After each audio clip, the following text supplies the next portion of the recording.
Hey, welcome back to another episode of Shake Sales. I've got Thibaut here from SalesLab. Really excited to talk to him today about how he leverages AI for outbound sales prospecting, as well as many other things in his outbound sequence. Thibaut, welcome. Yes, Sujan, thanks so much for having me on the show. I'm very excited to talk about that with you. Awesome. So tell me, before we jump into AI, tell me a little bit about yourself, the company, what you guys do. Sure. So basically, I'm a French guy based in France, and what I do is I train and coach Texas people to start more conversations, and basically book more meetings and get more money in their pocket at the end of the month. And I do that through different things. Mostly, I share a lot of tips on LinkedIn. I have a newsletter where I share with 5,000 readers how they can get book more meetings. A bunch of online courses, so I do plenty of things. But mostly my idea and the goal is really to help salespeople book more meetings. So that's what I do. And recently I've been doing that with a lot of AI and namely ChatGPT. So, that's something I'm excited to talk about. Love it. So let's just jump in. So first and foremost, like how are you using ChatGPT as well as just AI in general for your outbound? Like what specifically are you using it for? Yeah. So, I mean, there's so many use cases. That's the crazy thing about AI is that you see use case for everything all the time. But, there's some that are really interesting, mostly in terms of prospect research. So what we find is that personalization at scale is often really complicated to find. And so what I've found with AI is you can easily go and brainstorm, for example, your prospects' problems. So what I could do if I wanted to reach out to you, I could ask ChatGPT to act like you and to list your top 3 challenges for 2023. And so what it's going to do is get an idea, and the more data you feed it, if I talk about Mailshake, what you're doing, typically it's going to be able to come up with some really interesting answers. Some won't be that great, but then there's going to be an idea of how we can do that. So brainstorming ideas of problems, then digging a bit deeper with symptoms. What are the symptoms we can find? And that's really a good idea on basically doing a bit of research. And then I can use that with the output to kind of start a conversation with you and try to find if you have a problem. So that's an example of how we can do this. There's a lot for prospect research where you can summarize a lot of data. So if you have a long LinkedIn profile, I can save it to PDF, take this text, put it into ChatGPT and ask it to find some personalization elements to actually reach out to you. So that would be, if you went to you did, let's say, a private tutoring as your first job, I could mention that, I could show that I've done some research and it's going to really help me with saving time.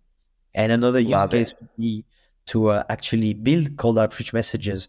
So you're going to show and train ChatGPT what is a good cold email, for example, and then it's going to come up with, the template you showed in an example is going to come up with the same kind of variations for other problems. So these are 3 examples. Love it. I like the fact that you're using it not just for the basic write this email for me, right? I think that's a very simple use case, and there's a lot of, absolutely you could do that. But you're doing it for here's all the data on this person. Yeah. What are they going to face, right? What are problems they're facing? I love the fact that you're using it for brainstorming and digging deeper on that person. Amazing. I don't think I've seen many people do that. So then, okay, you get a bunch of information, not always good stuff. So I'm assuming you're filtering it. What next? Like, do you take those and like have a copywriter write the email? Are you writing the email, or are you using AI for that? How does that work from there? So typically what I found is that if you go and ask ChatGPT, for example, and you can think about all the AI tools are connected to the ChatGPT API. So that's, what you see very often. And you say, write me a cold email. The cold email will really suck. So it's going to be very long and very bad. And so what's very interesting is to show it what a good framework looks like. So for me, I like to have I have a library of nice frameworks that I use.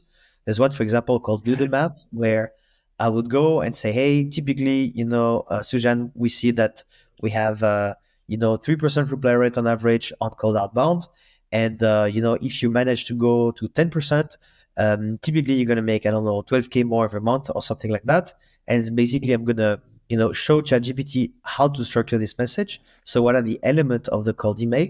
Then show an example of what is this cold email looks like, on some specific data, and then ask it to come up with that. And so You don't really need to send it to a copywriter or anything. You just need to take this data, make it yours, make it a bit, maybe more precise sometimes because can be a bit too wordy. And then what you can do is just use that in your cold email. So there's different ways. You can use stuff like Script by Lead IQ. They have something like that where you're able to send emails. There's plenty of different tools you can use, but really the idea is to help you in your creative process and your writing process, and then include that in the tools. And you have many tools that are already integrating ChatGPT inside of it, so you can also do that. Love it, love it.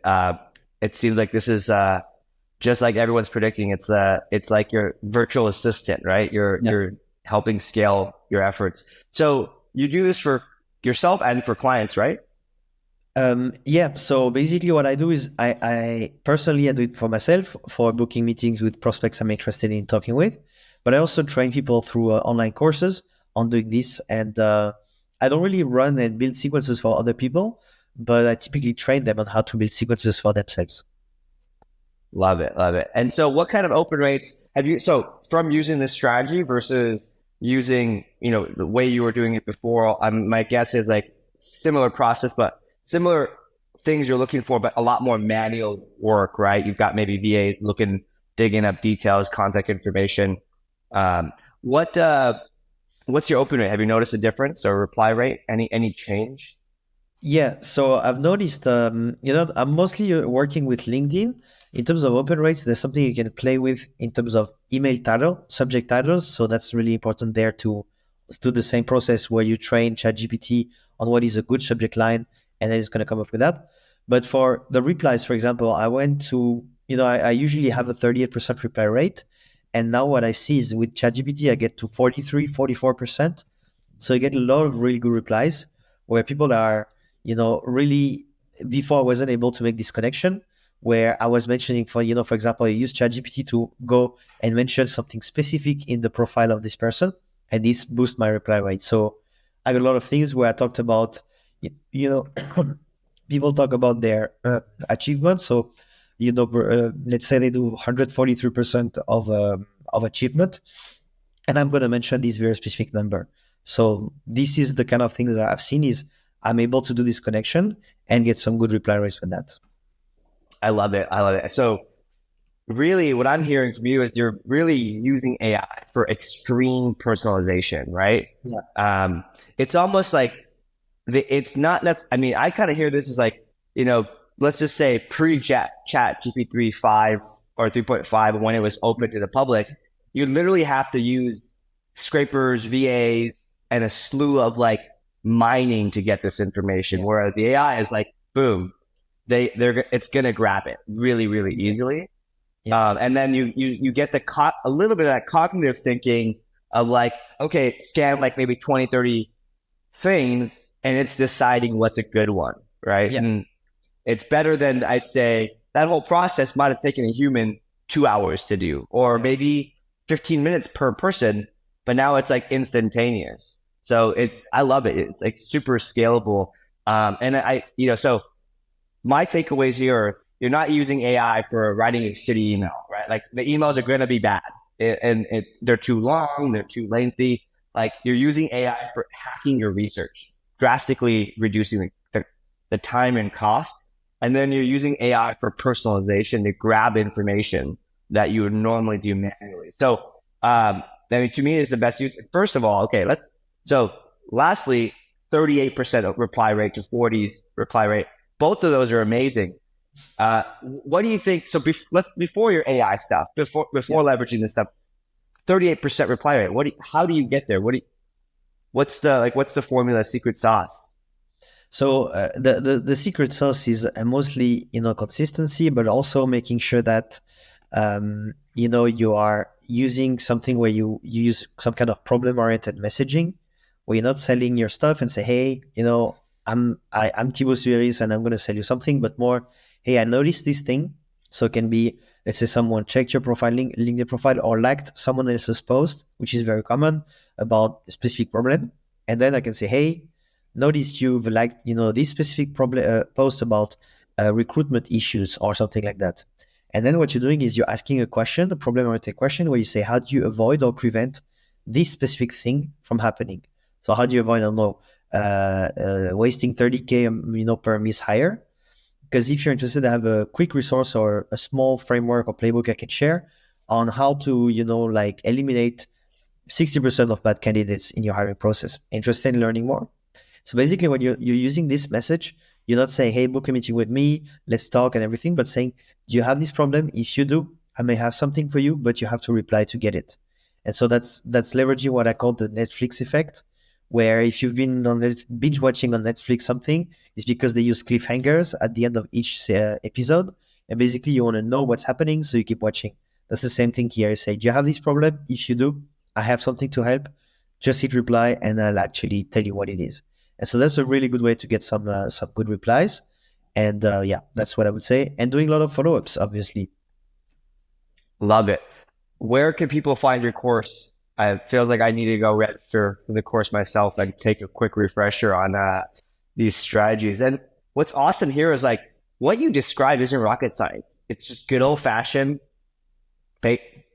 psychology, great research, leveraging AI to do that research, and then plugging it in, and again that like human review of like, is this actually good?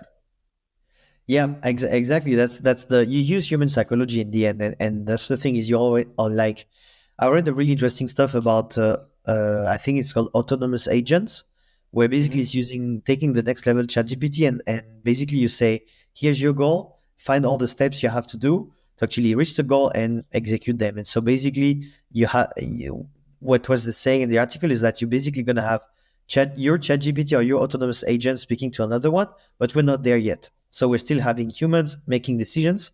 And so it's always understanding how these humans work. And we're all pretty much wired the same. So there's this thing called psychological bias. So that's why when you see someone recommends you someone else, that you're typically going to take it more than if it's a pure stranger. So it's really understanding these things and using AI for productivity and efficiency. So that's really, as you said, not rocket science. It's just this crazy, I would say, godsend that is AI, at least for this part of it. And it can make any SDR super efficient. And what I was recording a masterclass recently, what I was sharing is that I think the first time you're able to use ChatGPT as an SDR to make it basically do your job. So instead of spending 8 hours working, you can spend 2 hours working, get the same results. As long as your boss doesn't notice, you can basically free your time. And so that's really the real thing for me with AI, is that it can help us free our time and do all these repetitive tasks and boring tasks and get it to do it yourself, get the AI to do it. Love it. Love it. Yeah. I think efficiency here is super high. And really, I think so. Let's say you're an SDR and you free that 6 hours of all this manual stuff you're doing. Yeah. From like, let's say from being the owner, manager, what have you, I don't care if my employees, I want results, right? Like everyone wants the results. Obviously we want people to work hard. I'd take their 6 hours they freed up, go learn more stuff, right? Yeah.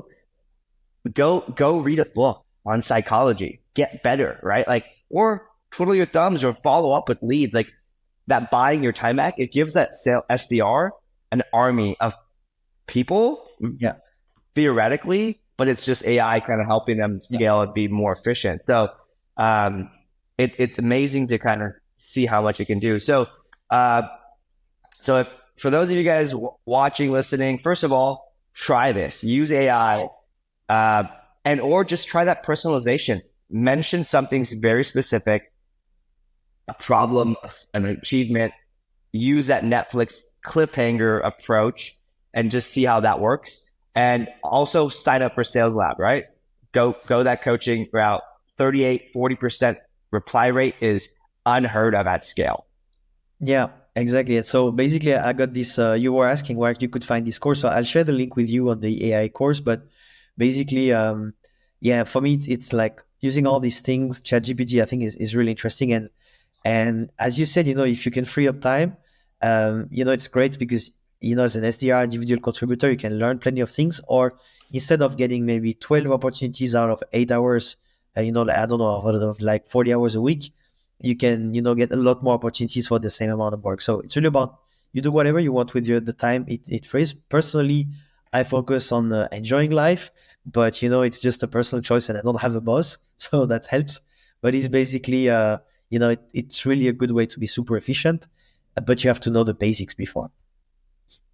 Yeah, makes sense. Yeah, I think without the basics, none of this stuff works, right? Like this whole conversation is assuming you've got a demo to close rate kind of figured out, right? Yeah. Like assuming you've got a system working to close deals, now you need to amplify the number of demos and bookings done. Yeah. That whole part and this part need to work together, but this can't work no matter how many demos you get.